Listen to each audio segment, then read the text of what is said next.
Welcome, everybody. Thank you for joining us here today. My name is Mike. This is Nels, and we're both part of the team at LiveFront. At LiveFront, we love the technology community here in Minnesota, and a big part of who we are is finding fun and meaningful ways to engage, lift up, celebrate, and support that community we have here locally. One of the ways we do that is by hosting events, like we're doing here today at Twin Cities Startup Week. And for obvious reasons, today's event is virtual. For those who don't know, our day-to-day at LiveFront is helping companies design and build digital products. And what that means is every single day, we get to work with really incredible, really inspiring digital leaders at the top of their game. Often at the events that we host, we are interviewing these digital leaders, whether it's in panel format or one-on-one, and we're talking about things like engineering culture or technology stacks, or the day-to-day aspects of running a really great technology organization. All of that's really great and important. But that's not what we're here to do today. Today, instead, we're going to do something just a little bit different. So in this weird world that's 2020, we want to take a step back and focus more on the human side of things. So instead of digging into tech stacks or writing code, we thought it'd be fun to bring together a ton of really interesting digital leaders across all different industries and talk about their lives, really diving into what drives them, what makes them tick, and what they love. So the format is really simple. Over the next 25 minutes, you're gonna have the chance to meet 25 amazing Minnesota digital leaders. We hope you enjoy. Minnesota is an interesting place, right?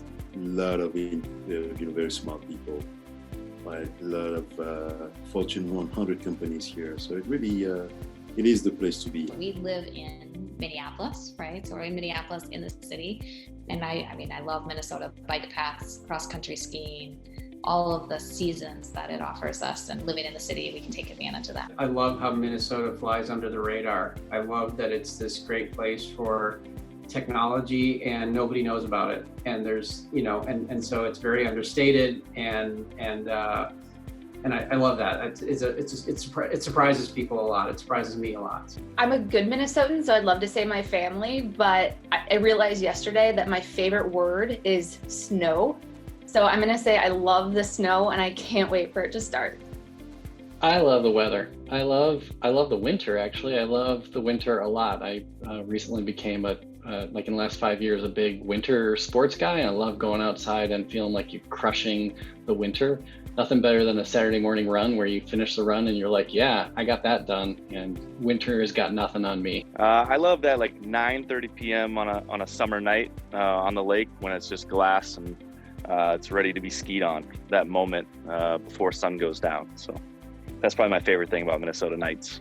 If I just had to pick one thing, I think it would be the people, because I ended up marrying one. So I think that's my top answer. I actually do love the work ethic here. Everybody works hard, they're reliable, they're trustworthy. I think when somebody says something, you pretty much can assume that they are underestimating their abilities on things. You get what you see. What's really shines about Minnesota is just how much people care about our city, how much people care about the community here, the level of support that people are coming out, people are helping each other, people are seeking to understand each other, and people, generally try to do the right thing here. So I love that. I drink tea all day long. I've got hot chai tea here, but I'm always sipping. Depends on time of day. So morning would be coffee, evening would be whiskey and a mixed drink. I'm not a whiskey sipper. I used to be a coffee person. Back in the day, I used to be a whiskey person. None. No caffeine, no alcohol.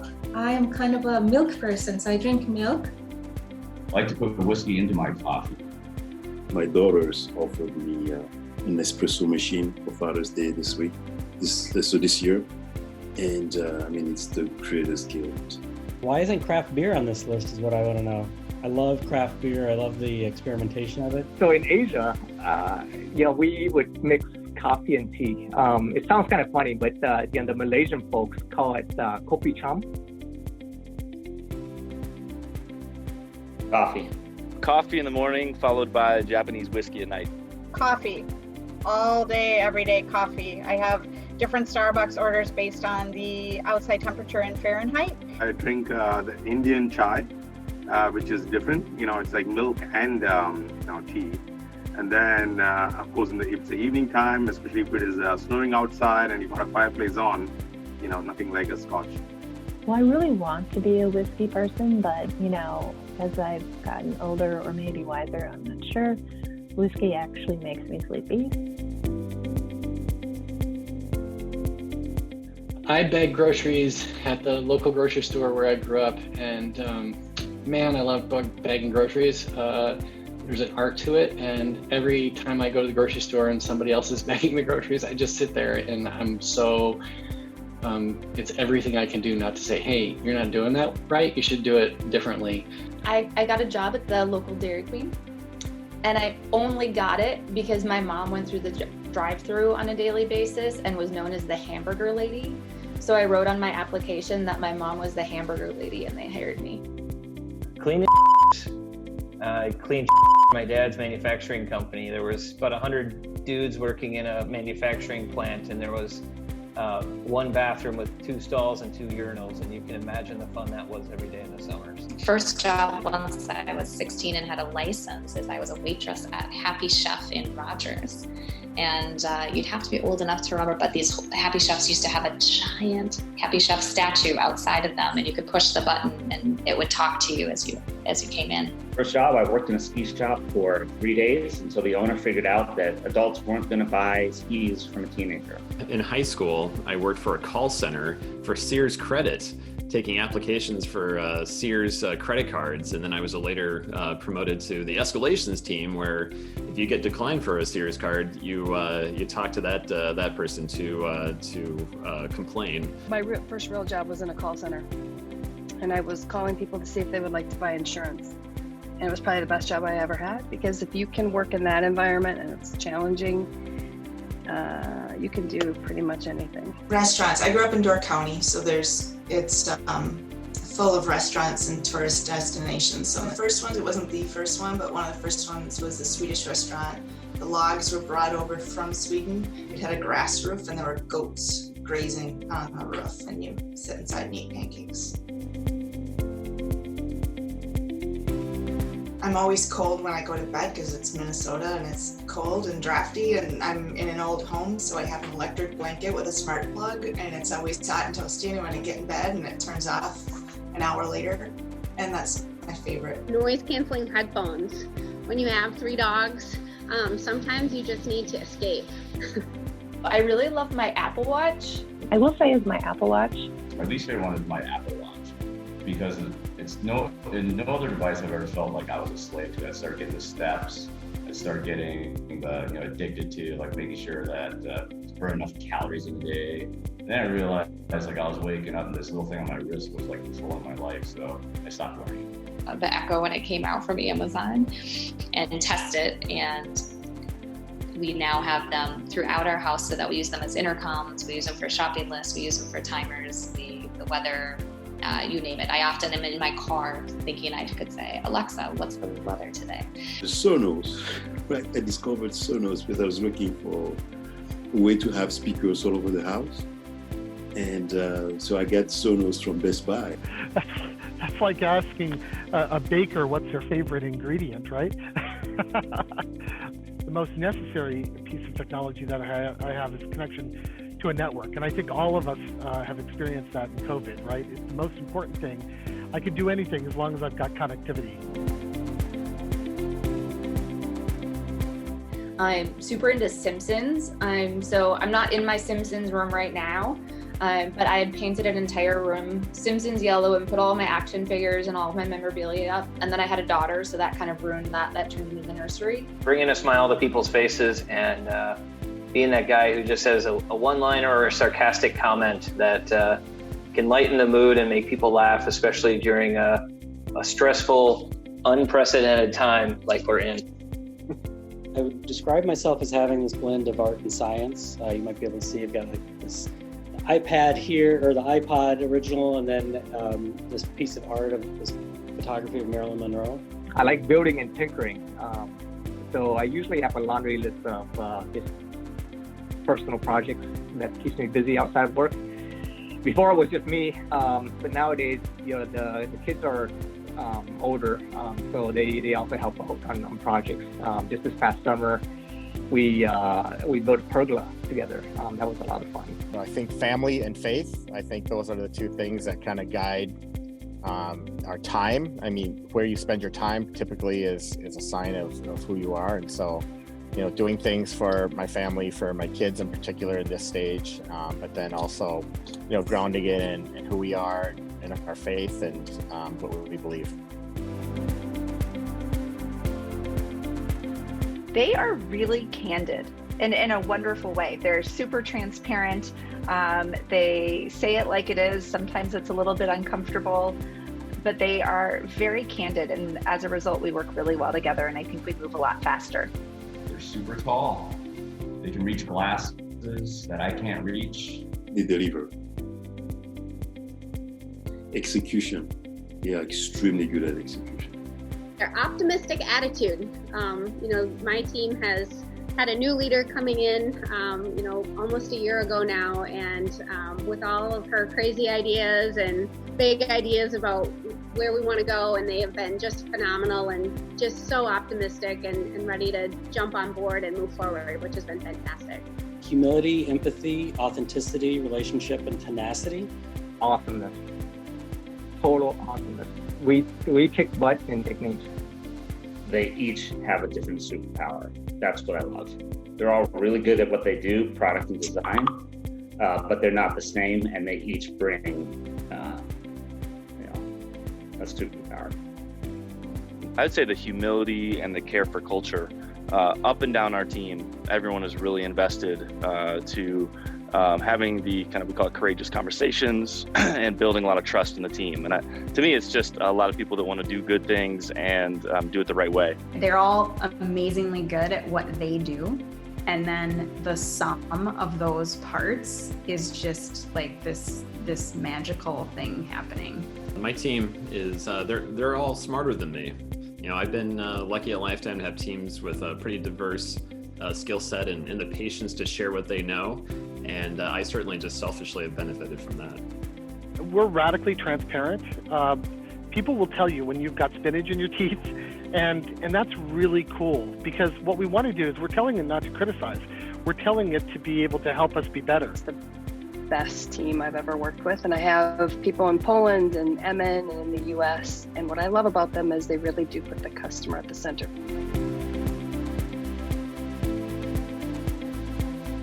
Well, not to direct this to work, but the coverage that the Star Tribune did during the COVID and George Floyd experiences inside of our market were really a source of pride for me personally, and I think for the Star Tribune generally.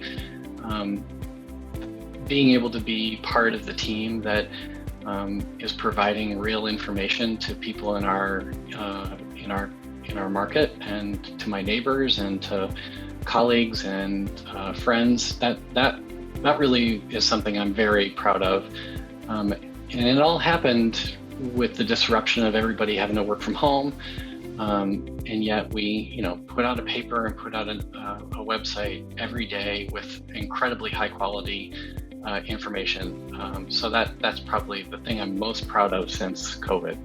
Excited to share that I have a thriving planter with all sorts of herbs. So I have parsley and cilantro and mint and basil, and it's actually, I can see it outside on my deck from where I'm sitting right now, and it just gives me so much joy. And every time I'm stressed out, I look at it and it gives me joy. I get, I think there's a peace of mind component to it, and so I'm extremely proud of it.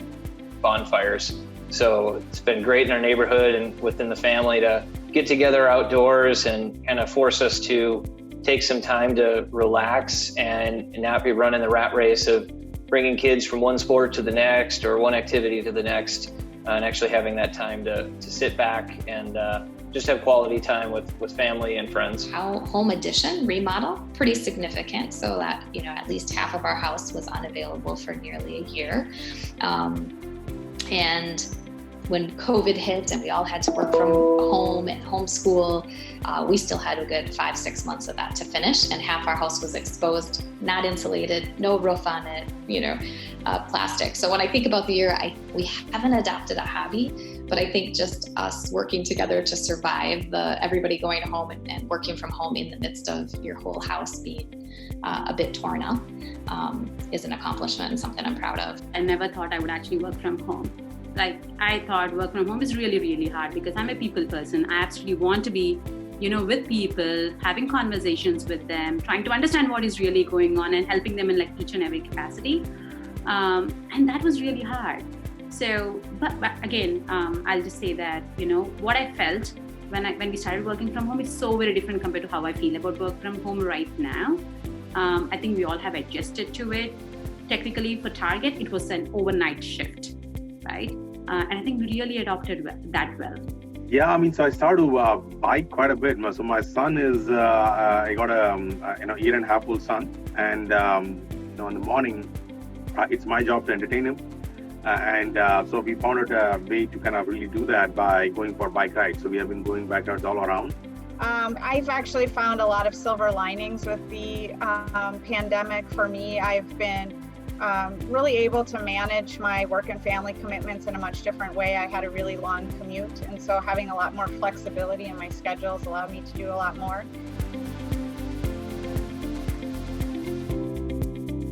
You might all pick a different word, but collectively probably driven, because I'm constantly driving us for deadlines and dates and delivery to clients and sales, and in my role, constantly holding everybody accountable for those things. So probably driven, I think the politically correct word would be passionate. The non-politically word probably would be crazy. Driven, probably. Motivated. I think it's driven. Short. Adaptable. They all said tenacious, that if I want to do something, I end up doing it no matter what. So I think I would use the word tenacious. I had to ask them, and I think most of them told me that they would define me as thoughtful and diligent. I'm curious and playful, and I like to play with them in the work we do, but I'm also curious and very often can get distracted by my curiosity on something and wanting to know how it works. So I sometimes bring them down those journeys of learning with me. I want to say intense.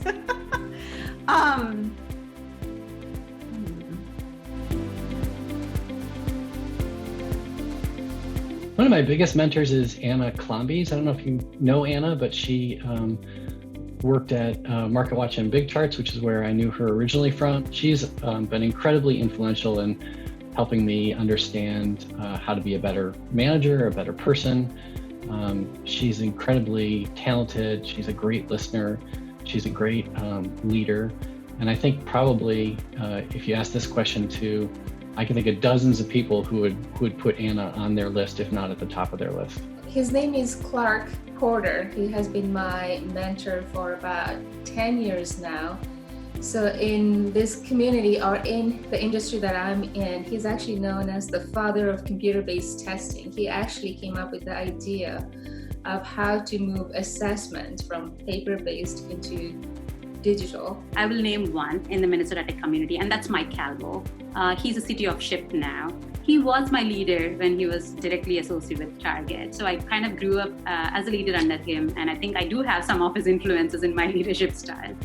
I connect with him regularly, and I think, we exchange great thoughts and ideas. So yeah, I really look up to him as a mentor. One that comes to mind the most is Doug Olson. Doug unfortunately passed away a couple of years ago, but Doug started many technology offices here in Minnesota, and Macromedia, Adobe, Microsoft, and he was just constantly bringing Silicon Valley back to Minnesota and creating opportunities for people to work in high-tech jobs, software companies in Minnesota. Nick Mulkey and Michael Burgess. Michael is now the CEO at Jostens. both led by example. They demonstrated incredible kindness and patience with everyone who worked with them.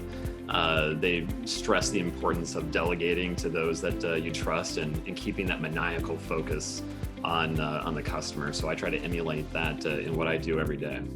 Mark Kermish.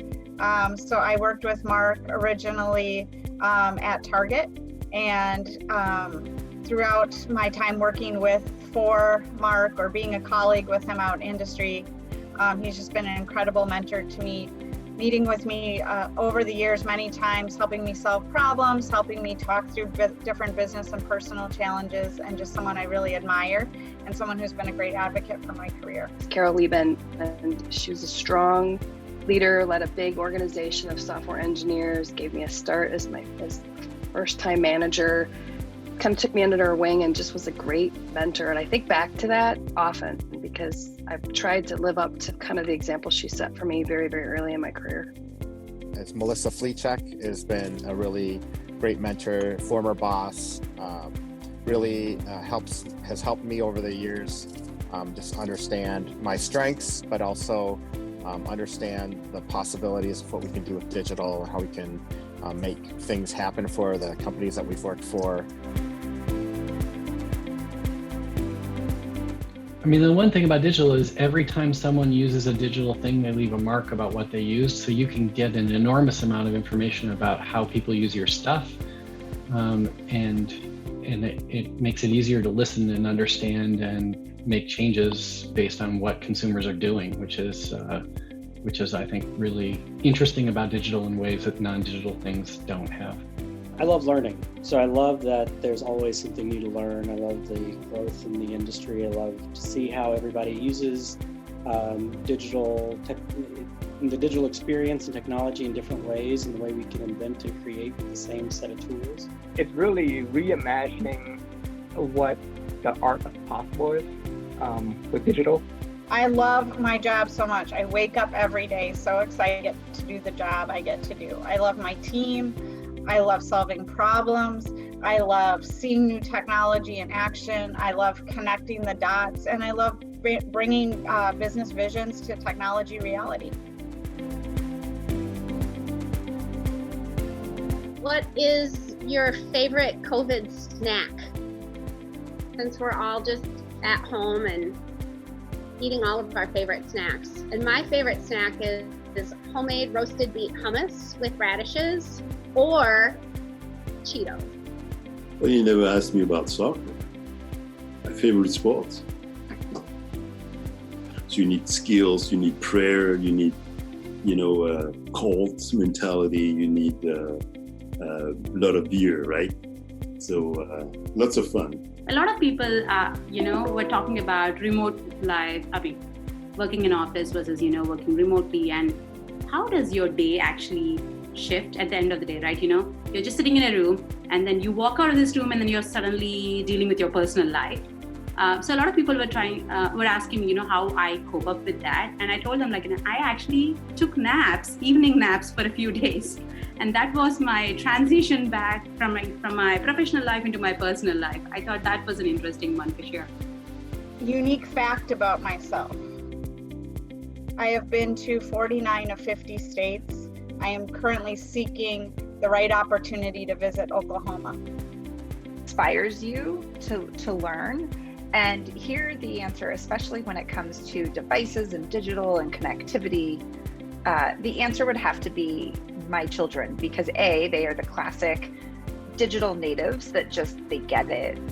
They don't think twice. It all makes very good sense to them. What am I reading?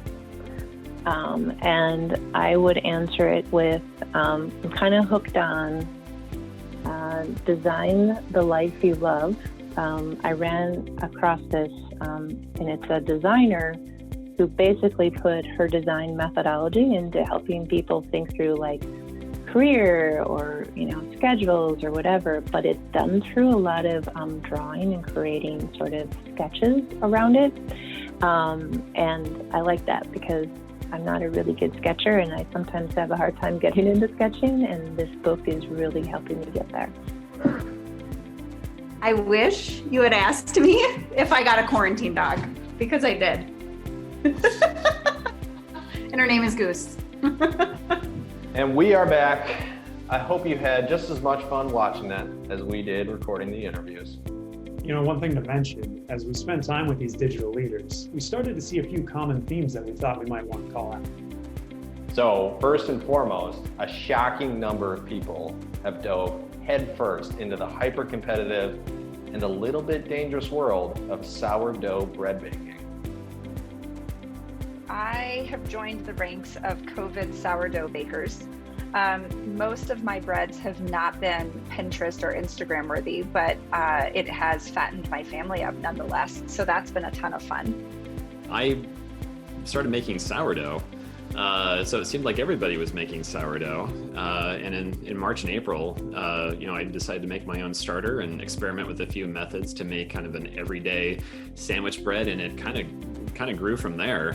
The sourdough bread process for me has been, a really good example of what like product development should look like a ton of failures.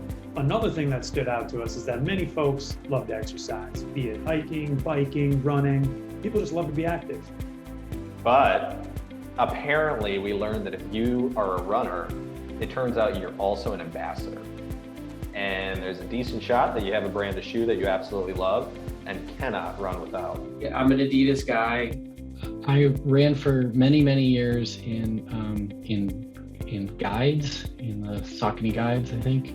But I just switched to Brooks, the Adrenaline Brooks, I think. Yeah, I think ASICs, and I think you get paranoid, like if you haven't had an injury in a year or so, then you stick with what works, and so I buy ASICs without question now, because it seems to work for me. They're super comfortable. I just wear Nikes. I love them because they're all pink. Pink and black running shoes, and I love it, and it has sparkles on it. I have a whole sideline story on that. I have made a migration from ASICs to Nike in the last few years.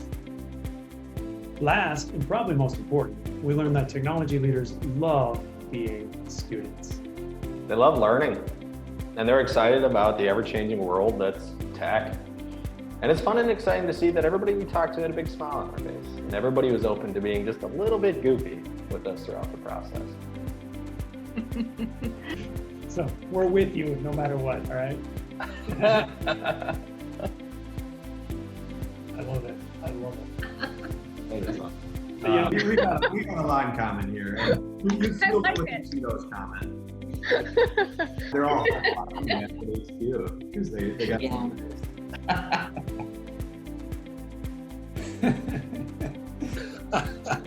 Certain things you don't argue with, right? Yeah.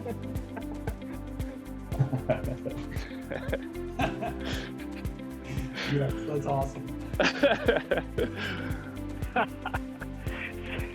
Sad side effect.